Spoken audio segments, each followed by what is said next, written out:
我没有想到你的歌唱的那么好，我想再听一首，我没听够。这是到目前为止我见到的最漂亮的一首歌词。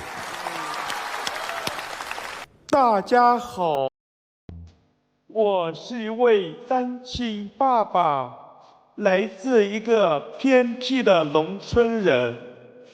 今天给大家演唱一首伤感情歌《不要走》，希望大家给我一个鼓励的爱心，支持一下，加个免费的关注，送我上个热门好吗？